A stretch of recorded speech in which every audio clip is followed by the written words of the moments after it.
Assalamualaikum warahmatullahi wabarakatuh. Halo teman-teman, bagaimana nih kabarnya? Semoga tetap baik dan selalu sehat. Nah, kali ini kita akan berdiskusi tentang salah satu topik yang sedang viral di media sosial maupun di real life dan menjadi perdebatan publik nih, baik di kalangan remaja, di kalangan dewasa maupun di kalangan orang tua. Namun sebelum kita menuju ke intinya, alangkah baiknya untuk saya memperkenalkan diri terlebih dahulu. Perkenalkan, nama saya Septiana Sari, saya dari Prodi Farmasi, jurusan Kimia Fakultas MIPA. Pada malam hari ini, saya menjadi moderator pada sesi diskusi kali ini, yang nantinya saya akan memandu teman-teman untuk mengikuti sesi diskusi kali ini. Nah, sebelumnya saya sudah singgung nih tentang topik kekerasan seksual. Topik kekerasan seksual ini tentunya sudah tidak asing lagi di telinga teman-teman karena kerap kali muncul video yang berkonten kekerasan seksual di platform seperti TikTok, Instagram, YouTube, dan lain-lain.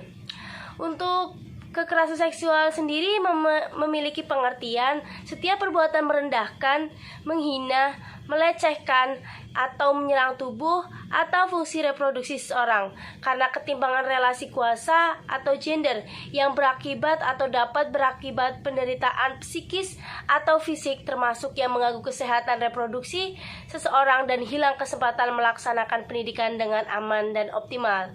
Nah, itu pengertian kekerasan seksual secara umum. Baik, di sini saya selaku moderator akan menjelaskan sistematika dari sesi diskusi kali ini.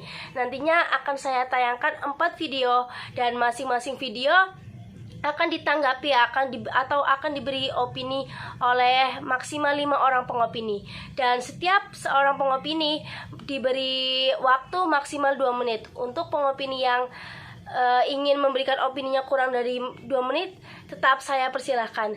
Dan sebelum beropini, alangkah baiknya kalian untuk memperkenalkan diri terlebih dahulu, baik dari nama, prodi, jurusan, dan fakultas. Langsung saja tanpa berlama-lama, kita langsung menuju ke video kasus kekerasan seksual yang pertama. Sejumlah barang bukti diantaranya kain putih yang digunakan untuk mengubur janin bayi, gunting, serta obat-obatan yang digunakan untuk menggugurkan janin disita polisi. Tersangka mengaku niat menyetubuhi putri kandungnya itu bermula ketika dirinya berniat untuk menikah kembali pasca ditinggal mati istrinya.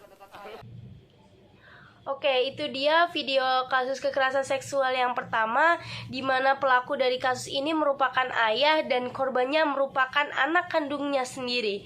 Sangat miris sekali disaksikan dan didengar karena notabene ayah yang menjadi pelindung dari anak-anaknya malah menjadi pelaku dari kasus kekerasan yang dialami oleh anaknya.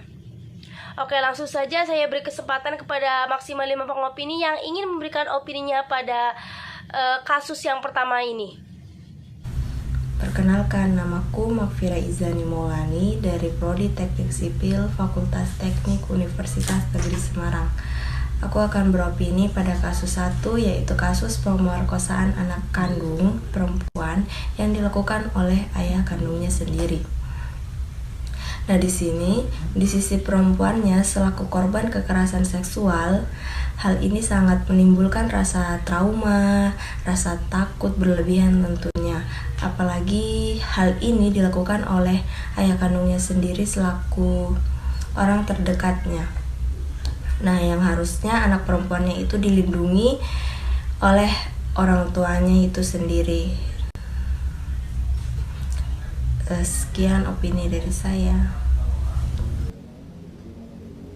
Halo teman-teman semua, sebelumnya perkenalkan, nama saya Dumi Gananda dari Prodi Pendidikan Ekonomi Pendidikan Administrasi Perkantoran Fakultas Ekonomi. Di sini saya akan menyampaikan opini saya terhadap kasus tersebut. Menurut saya, kasus tersebut merupakan salah satu bukti konkret bahwasannya kekerasan seksual dapat terjadi di mana saja, kapan saja, dan dilakukan oleh siapa saja, bahkan orang terdekat kita sekalipun. Dalam kasus tersebut, nyatanya kekerasan seksual bisa dilakukan oleh ayah kandung sendiri terhadap anaknya, dan yang lebih mirisnya lagi, sang anak hingga hamil dan janinnya digugurkan. Menurut saya ini menjadi perhatian serius di mana seharusnya keluarga menjadi tempat paling aman bagi anak-anak mereka, tetapi justru menjadi tempat di mana mereka mengalami kekerasan seksual. Pemerintah harus turun tangan dan segera mengesahkan undang-undang yang serius untuk menjerat para pelaku kekerasan seksual. Dan juga bagi pemerintah harus memberikan pertolongan serta pendampingan kepada para korban kekerasan seksual ini, dikarenakan biasanya para korban kekerasan seksual ini mengalami trauma yang cukup berat. Dan apabila pemerintah berhasil dalam menangani kasus-kasus kekerasan seksual ini secara serius, mungkin para korban kekerasan seksual lainnya akan lebih berani untuk speak up dan melapor apabila mereka mengalami kekerasan seksual. Sekian opini dari saya, terima kasih. Halo Maisa, perkenalkan saya Sasa Mukmina dari jurusan Pendidikan Guru Sekolah Dasar dari Fakultas Ilmu Pendidikan Universitas Negeri Semarang. Saya akan beropini tentang kekerasan seksual yang berada di lingkungan sekitar maupun berada di lingkungan orang terdekat. Nah, terlepas dari kasus ini, ayah memperkosa anak perempuannya sering terjadi di Indonesia. Bahkan beberapa sampai hamil, beberapa sampai punya anak. Yang kalau sampai punya anak, maka si bayi akan memanggil si kakek sekaligus ayah. Miris sekali bukan? Mengapa kasus begini sering terjadi? Di Indonesia, kasus begini tidak dibahas secara ilmiah karena tabu, maka sangat jarang ada risetnya. Sekian opini dari saya ucapkan terima kasih. Aku Vivi Aleda dari Prodi Gizi. Menurut aku, tindakan pelaku itu sangat biadab karena ia berbuat kekerasan seksual atau pemerkosaan dan pemaksaan pengguguran kepada anaknya sendiri yang bahkan masih di bawah umur. Seharusnya anak yang masih berumur 16 tahun itu dijaga dan diberikan perhatian agar ia tidak terjerumus ke dalam pergaulan yang tidak baik. Cara menangani kasus seperti ini menurut aku, pertama, si korban harus diberikan perhatian khusus karena pastinya ia akan mengalami trauma. Orang-orang terdekatnya pun harus merangkul dan mendukung si korban supaya ia tidak merasa terintimidasi. Lalu si korban juga harus bisa berani untuk speak up dan melaporkan kejadian yang ia alami walaupun pelakunya adalah keluarganya sendiri. Lalu setiap pelaku kekerasan seksual harus diberikan hukuman yang setimpal agar tidak terjadi lagi kasus seperti ini. Terima kasih. Oke, baik. Saya ucapkan terima kasih kepada 5 pengopini yang telah memberikan opininya di kasus yang pertama ini. Langsung saja tanpa berlama-lama kita langsung menuju ke kasus yang kedua, di mana kasus yang kedua ini sama-sama merupakan kasus kekerasan seksual, namun ranahnya berbeda dari kasus yang sebelumnya. Langsung saja kita putar video kasus kekerasan seksual yang kedua ini. Pemirsa, kampus di Bali kini menjadi sorotan publik karena maraknya kasus kekerasan seksual. Sedikitnya kekerasan seksual menimpa 45 mahasiswa di 2 kampus. Ibarat fenomena gunung es, jumlah yang tercatat, yang belum tercatat, diduga jauh lebih banyak. Baik, itu dia video kasus kekerasan seksual yang kedua. Namun sebelumnya saya hanya menampilkan sepenggal dari video kasus kekerasan yang kedua ini karena takutnya sisi diskusi kita kali ini akan berkonten atau berisi tentang penjelekan atau pencemaran nama baik salah satu instansi. Jadi saya hanya berikan sepenggal saja, dan untuk fullnya sebelumnya saya sudah menge-share link dan bisa disaksikan di platform YouTube masing-masing. Oke, untuk kali ini pada intinya merupakan kasus kekerasan seksual yang terjadi di ranah universitas. Baik, langsung saja untuk maksimal 5 pengopini yang akan memberikan opininya di kasus yang kedua ini, silahkan. Langsung saja berikan opininya. Baik, terima kasih. Sebelumnya perkenalkan, nama saya Sofia Lidayanti dari Prodi Pendidikan Tata Busana jurusan PKK. Di sini saya akan menyampaikan opini saya mengenai kasus kekerasan seksual yang terjadi pada 45 mahasiswa di Bali. Menurut saya, kasus ini sangat memprihatinkan, karena 45 mahasiswa itu bukan jumlah yang sedikit. Itu pun belum semua kasus yang terungkap untuk mendapat keadilan. Jadi kasus ini itu terjadi di lingkungan kampus, di mana kampus yang seharusnya menjadi tempat untuk belajar, untuk menempuh pendidikan, untuk meraih impian, malah sebaliknya digunakan untuk melakukan perbuatan yang keji. Di sini dikatakan salah satu pelakunya adalah seorang dosen.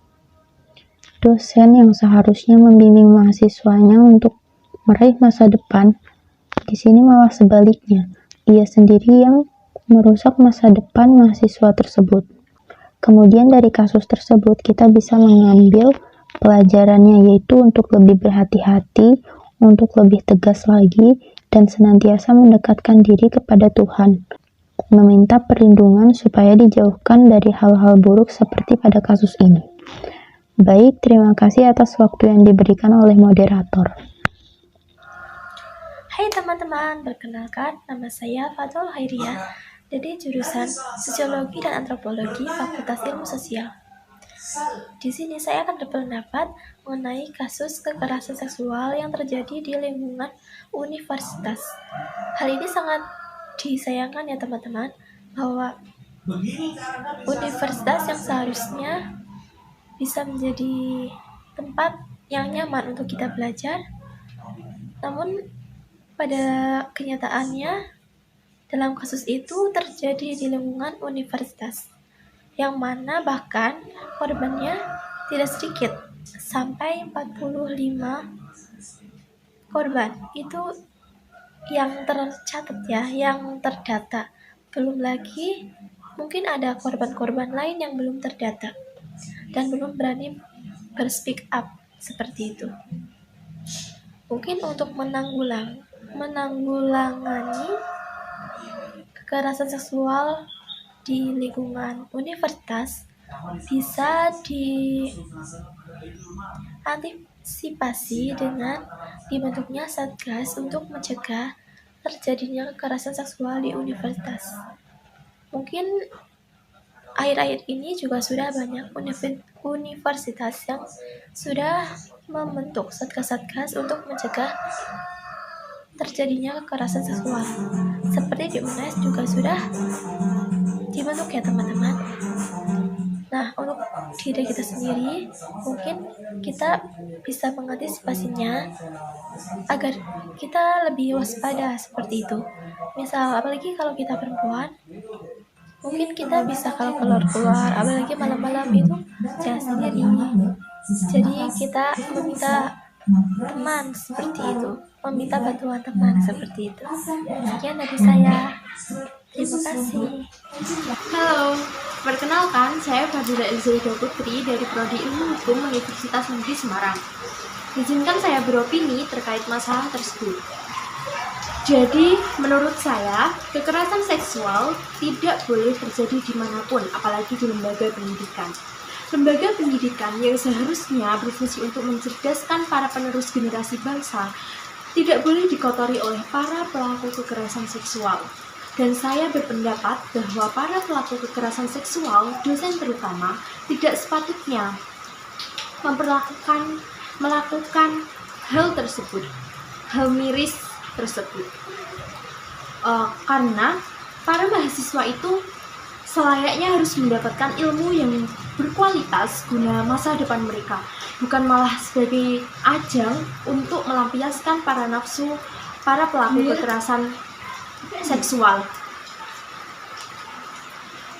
Dan saya berpendapat bahwa para mahasiswa juga seharusnya tetap menjaga attitude dalam berpakaian, berbicara, dan berperilaku di lingkungan kampus supaya tidak mengundang para pelaku kekerasan seksual. Dan harapan saya yang terakhir adalah para pelaku kekerasan seksual tersebut dapat dihukum sesuai undang-undang yang berlaku. Terima kasih. Perkenalkan, nama saya Devina Damara, saya dari Prodi Pendidikan Teknik Informatika dan Komputer, jurusan Teknik Elektro, Fakultas Teknik.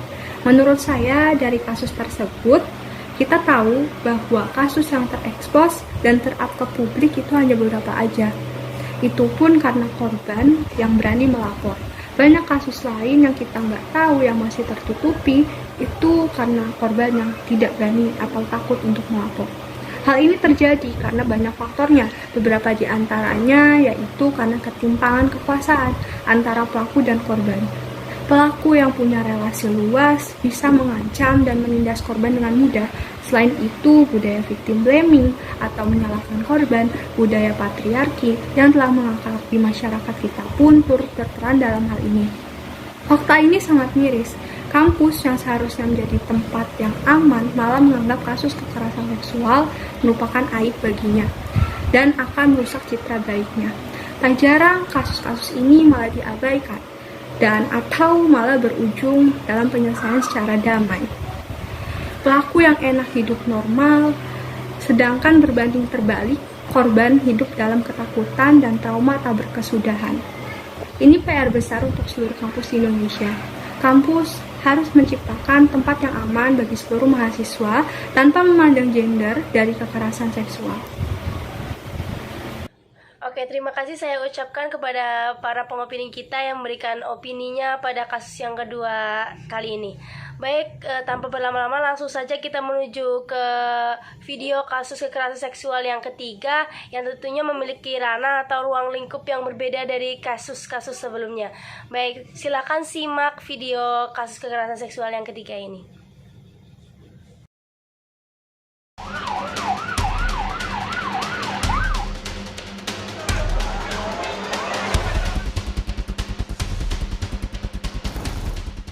Kasus kekerasan seksual yang dialami oleh sejumlah santriwati di Jombang, Jawa Timur ini sebenarnya telah terjadi sejak 2017 lalu. Saat itu, sejumlah santriwati mengaku mendapatkan kekerasan seksual dari Moh Subci Azal Sani alias Beci.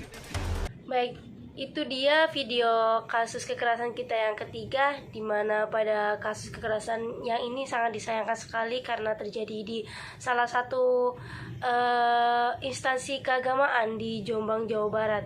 Hal ini membuktikan bahwa manusia sudah benar-benar tidak memiliki rasa malu, jangankan di hadapan manusia lain, namun di hadapan Tuhannya mereka mampu melakukan tindakan-tindakan keji seperti itu. Langsung saja kita menuju kepada 5 pengopini yang ingin memberikan opininya. Baik, silakan berikan opini kalian masing-masing tentang kasus kekerasan yang ketiga ini. Perkenalkan, nama saya Tutut Arumadiantinisi dari jurusan Fisika, Prodi Pendidikan Fisika, Fakultas Matematika dan Ilmu Pengetahuan Alam. Menurut saya, dari kasus tersebut, pelaku jelas-jelas sangat bersalah. Karena tempat yang seharusnya digunakan untuk menimba ilmu agama malah dijadikan tempat untuk melakukan perbuatan zina. Pada kasus tersebut, penyebab utamanya bukan berasal dari cara berpakaian si korban, melainkan dari pelaku sendiri. Pelaku yang tidak bisa mengendalikan nafsunya dengan baik. Nah, kejadian-kejadian yang seperti itu sudah seharusnya ditangani secara tuntas oleh pihak yang berwajib, sehingga pelaku menjadi jerak dan korban merasa bahwa dirinya mendapat keadilan. Sekian opini dari saya, terima kasih. Halo semuanya, perkenalkan nama saya Bintang Apriliani dari Fakultas Ilmu Pendidikan, Prodi Bimbingan dan Konseling, Universitas Negeri Semarang. Jadi kali ini saya akan beropini tentang video yang berkaitan dengan pelecehan seksual terhadap santriwati di salah satu pondok pesantren. Dalam kasus ini, kita jadi tahu bahwa pelecehan seksual tidak hanya dialami oleh wanita-wanita yang berpakaian terbuka. Bahkan, wanita yang berpakaian tertutup juga tidak dapat terhindar dari kejahatan ini. Menurut riset, korban pelecehan yang memakai rok dan celana panjang berjumlah 18%, korban yang memakai seragam sekolah 14%, korban yang memakai baju lengan panjang 16%, korban yang berhijab 17%, dan korban yang memakai baju longgar berjumlah 14%. Dari hasil riset tersebut, dapat ditarik kesimpulan bahwa pelecehan seksual tidak hanya dapat terjadi kepada wanita yang berpakaian terbuka saja, melainkan kepada semua wanita. Dari mereka yang berpakaian terbuka, bahkan mereka yang berpakaian tertutup sekalipun. Jadi, mulai sekarang, teman-teman, kita tidak boleh menyalahkan sepenuhnya atas apa yang perempuan pakai. Terima kasih. Halo, perkenalkan nama saya Imaratul Adis Maulana. Saya dari Prodi Pendidikan IPA, jurusan IPA Terpadu, Fakultas Matematika dan Ilmu Pengetahuan Alam, Universitas Negeri Semarang. Oke, dari video yang baru saja kita lihat dan video-video sebelumnya, bisa kita ketahui bahwa pelaku kekerasan seksual itu bisa siapa saja ya. Dari mulai ayah kandung sendiri, orang yang berpendidikan, bahkan orang yang paham agama pun bisa menjadi pelaku kekerasan seksual. Semua ini balik lagi bagaimana seseorang bisa menahan nafsunya agar tidak melakukan perbuatan tersebut. Tapi ada hal yang perlu digarisbawahi bahwa tidak semua pondok pesantren itu seperti itu ya. Jadi yang mau mondok silahkan mondok, nggak perlu takut gitu ya. Banyak kok pondok-pondok yang aman, nyaman untuk belajar. Nah dari sini tuh kita itu dapat pelajaran bahwa kita tuh harus pintar dalam memilah dan memilih pondok pesantren yang akan kita tempati. Seperti kita itu harus mengetahui latar belakang pondok tersebut, latar belakang pengasuhnya dan ustadz-ustazahnya, kayak track record pondok itu gimana sih sebelumnya, seperti itu. Terima kasih. Oke, terima kasih kepada para pengopini kita yang telah memberikan opininya tentang kasus kekerasan seksual yang ketiga ini. Next kita menuju ke kasus kekerasan seksual yang keempat, yang menjadi kasus kekerasan seksual penutup yang nantinya akan kita bahas, yang ranahnya atau ruang lingkupnya berbeda dari kasus-kasus sebelumnya. Langsung saja simak video kasus kekerasan seksual yang keempat ini.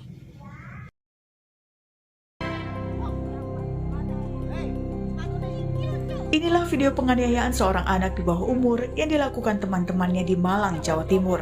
Tak hanya dianiaya, korban sebelumnya juga mengalami kekerasan seksual. Peristiwa yang terjadi 18 November itu pun viral di media sosial. Saat video tersebar, teman korban mengadu kepada ibu korban. Tak terima anaknya menjadi korban penganiayaan dan pelecehan seksual, ibu korban pun melapor ke polisi. Oke, itu dia video kasus kekerasan seksual yang keempat, yang merupakan kasus penutup sesi diskusi kita pada kali ini, di mana dalam kasus itu bukan hanya korbannya saja yang merupakan anak di bawah umur, namun ternyata pelakunya juga merupakan anak yang di bawah umur. Anak yang notabene masih harus belajar, anak yang notabene merupakan generasi penerus bangsa ini, ternyata sudah berani melakukan hal yang keji seperti itu. Langsung saja saya serahkan waktunya untuk para pengopini kita yang ingin beropini di video keempat ini. Langsung saja silakan beri opini Anda untuk kasus yang keempat ini. Perkenalkan, nama saya Tiana Firdausi Fitri dari Prodi Pendidikan Matematika, Fakultas Matematika dan Ilmu Pengetahuan Alam. Di sini saya akan mengajukan opini saya mengenai kasus yang keempat, yaitu mengenai perundungan dan kekerasan seksual yang dialami oleh anak yang dilakukan oleh teman-temannya. Di sini dapat disimpulkan bahwa kekerasan seksual tidak hanya dilakukan oleh orang dewasa sebagai pelakunya, tetapi anak-anak juga bisa melakukan hal yang kecil seperti ini. Menurut saya, ada beberapa hal yang mendasari bagaimana anak bisa melakukan hal-hal seperti ini. Yang pertama yaitu anak kurang mendapatkan pengasuhan yang baik di lingkungan keluarganya, di mana bisa saja anak melihat atau bahkan mengalami kekerasan seksual di area keluarganya, di mana dia tidak bisa meluapkan emosinya, lalu dia memutuskan untuk meluapkan emosinya dengan cara membuli atau melakukan perundungan terhadap teman-temannya. Yang kedua yaitu kurangnya edukasi mengenai kekerasan seksual sejak dini. Dan yang ketiga yaitu anak tersebut pernah menjadi korban kekerasan seksual. Menurut saya hal-hal seperti ini seharusnya segera ditindaklanjuti, terutama untuk anak-anak yang menjadi korban, di mana salah satu dampak dari kekerasan seksual ini yaitu trauma, di mana trauma ini tidak membutuhkan waktu yang sedikit untuk penyembuhannya, bisa saja 1 tahun, 2 tahun, atau bahkan bertahun-tahun. Bayangkan saja bagaimana anak harus melewati tahun-tahun tersebut dengan masalah penyembuhan traumanya, di mana seharusnya anak menjalani tahun-tahun tersebut dengan belajar, bermain bersama dengan teman-temannya, dan menggapai cita-citanya. Maka dari itu seharusnya kita harus melakukan edukasi mengenai kekerasan seksual ini sejak dini, sehingga kita dapat menanggulangi kekerasan seksual ini sedari kanak-kanak. Sekian opini dari saya. Assalamualaikum warahmatullahi wabarakatuh. Assalamualaikum warahmatullahi wabarakatuh. Perkenalkan, nama saya Nur Alif Saiful Fonsaiin dari Prodi Geografi, Fakultas Ilmu Sosial. Menurut saya, kasus yang nomor 4 itu, saya hanya ingin beropini tentang pelaku yang tidak mendapatkan hukuman. Menurut saya, alangkah baiknya pemerintah membuat penjara khusus remaja yang kisaran angka 12 sampai 16 tahun, agar si pelaku tersebut merasakan rasa jerak. Kenapa? Karena mungkin dia berpikir seperti ini, apaan sih ngelakuinnya gitu aja, sekarang aja nggak diituin, kemarin aja, apalagi nanti gak mungkin dipenjara kan. Nah, itu maksud saya. Sebelumnya terima kasih. Assalamualaikum warahmatullahi wabarakatuh. Assalamualaikum warahmatullahi wabarakatuh.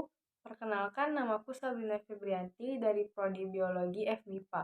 Di sini aku akan menyampaikan opiniku tentang kasus kekerasan seksual yang terjadi pada anak yang juga dilakukan oleh anak-anak.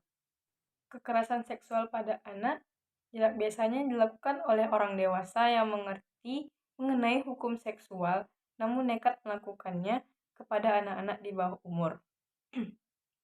Anak-anak di bawah umur ini biasanya masih belum mengerti dan tidak memiliki pilihan lain sehingga terpaksa atau bahkan tidak tahu sama sekali apa yang dilakukan oleh pelaku. Bisa juga diiming-imingi oleh sesuatu. Namun dewasa ini, kekerasan seksual pada anak tidak lagi hanya dilakukan oleh orang dewasa, tetapi juga dilakukan oleh anak-anak. Mengapa hal ini bisa terjadi? Menurut saya ada 3 hal yang bisa membuat ini terjadi. Yang pertama, kurangnya pengawasan dari orang tua. Pengawasan orang tua kurang dalam mengedukasi anaknya tentang pencegahan kekerasan seksual maupun batasan-batasan yang tidak boleh dilakukan. Yang kedua, kepedulian masyarakat dan lingkungan sekitar yang masih sangat rendah. Dengan terpengaruh dari gadget, media sosial, dan yang lainnya, membuat anak-anak terpengaruh dan tidak tahu lagi batasannya ada di mana. Seperti biasanya kan kekerasan seksual itu dimulai dari perundungan itu dimulai dari bercandaan atau seperti itu. Dengan hal ini diperlukan kesadaran bersama untuk mengawasi dan melakukan tindakan saat hal ini terjadi. Yang ketiga, hukum di Indonesia yang tidak memberikan efek jera bagi pelaku. Proses hukum di Indonesia yang tidak efektif dan tidak memberikan efek jera. Sebagai contoh, kasus pelecehan anak di Malang, Jawa Timur, ia dianiaya oleh teman-temannya dan mengalami kekerasan seksual oleh 7 orang teman-temannya. Setelah diselidiki, di antara 7 pelaku, ada 1 anak di bawah umur yang masih 14 tahun, sehingga ia tidak ditahan ataupun terbebas dari hukuman. Selain itu, biasanya pelaku yang juga merupakan anak-anak ini telah mengalami kekerasan seksual sebelumnya, sehingga ia menerapkan kepada temannya untuk sama-sama mengalami hal yang ia rasakan juga. Yang perlu kita perhatikan adalah dampak kekerasan seksual pada anak itu yang sangat mempengaruhi masa depannya atau berdampak panjang. Misalnya, hilang kepercayaan pada teman-teman sebayanya ataupun pada orang dewasa. Trauma secara seksual, stigma yang menghantui yang akan berpengaruh secara mental maupun fisiknya. Sekian dari opini saya ucapkan terima kasih. Wassalamualaikum warahmatullahi wabarakatuh. Assalamualaikum warahmatullahi wabarakatuh. Perkenalkan, nama saya Dela Edita Permeswari dari Prodi Teknik Informatika jurusan Ilmu Komputer, Fakultas Ilmu Pengetahuan dan Alam. Saya ingin menyampaikan opini saya melihat video tersebut. Menurut saya, kejadian yang terjadi dalam video itu sangatlah miris. Terlihat seorang anak perempuan yang diperlakukan tidak menyenangkan oleh teman-temannya sendiri, padahal sejatinya usia mereka adalah masa-masa untuk menimba ilmu dan bermain. Hal ini pasti akan menyebabkan trauma yang mendalam bagi si korban. Maka dari itu, korban harus didengar dan diperhatikan agar dia merasa terlindungi. Selain itu, korban dan para keluarga terdekat harus berani speak up dan melapor ke pihak berwajib agar segera ditangani. Selain itu, pelaku harus dibuat jera agar tidak melakukan hal serupa lagi. Ada beberapa cara yang dapat dilakukan untuk membekali anak agar terhindar dari kekerasan seksual, di antaranya menjalin hubungan yang baik dengan anak agar anak lebih terbuka, memberikan edukasi seks pada anak, melakukan deteksi diri, membekali anak dengan beberapa metode melumpuhkan lawan sebagai tameng bagi dirinya di saat berada dalam situasi yang mengancam dirinya. Sekian opini yang dapat saya sampaikan. Terima kasih. Wassalamualaikum warahmatullahi wabarakatuh. Oke, sudah 4 video yang kita tayangkan dan kita saksikan serta kita berikan pendapat sesuai dengan sudut pandang kita. Dan sejauh ini kita sudah menyaksikan dan mengamati bahwa opini setiap orang itu berbeda-beda dan memiliki karakternya masing-masing. Namun pada intinya kasus kekerasan seksual merupakan kasus atau tindakan yang tidak terpuji yang bisa merusak kesehatan mental maupun kesehatan fisik seseorang. Jadi kasus kekerasan seksual ini tidak bisa dibiarkan begitu saja. Jangan diam jika Anda menjadi korban kasus kekerasan seksual. Jangan diam jika Anda menjadi saksi dari tindakan kekerasan seksual ini. Harapannya kasus-kasus kekerasan seksual di Indonesia bisa diminimalisir dan bisa berkurang. Dan harapan yang perlu digarisbawahi bahwa konten-konten yang berisi tentang kasus kekerasan seksual tidak menyebar luas di media sosial, bisa diminimalisir dan bisa di take down videonya, karena pada era globalisasi sekarang ini pengguna media sosial bukan hanya dari kalangan orang dewasa saja yang sudah bisa membedakan hal yang baik dan hal yang buruk. Namun pengguna media sosial juga bisa berasal dari kalangan anak-anak, yang mana notabene anak-anak belum bisa membedakan mana hal yang baik dan mana hal yang buruk. Sehingga ketika dia menonton video yang berkonten kekerasan seksual, bukan suatu kemustahil anak tersebut itu meniru, karena anak tersebut tidak tahu bahwa hal tersebut merupakan hal yang tidak terpuji. Baik, selesai sudah sesi diskusi kali ini. Terima kasih kepada para pengopini yang sudah bersedia memberikan opininya, memberikan pendapatnya sesuai dengan sudut pandangnya masing-masing tentang kasus kekerasan seksual yang terjadi di Indonesia. Saya mewakili teman-teman dari kelompok Siantan. Mohon maaf jika ada kalimat atau kata-kata yang kurang berkenan di hati para audiens atau para penonton video. Terima kasih atas waktunya karena telah menyimak video dari awal sampai akhir. Kami dari kelompok Siantan pamit undur diri. Terima kasih. Wassalamualaikum warahmatullahi wabarakatuh.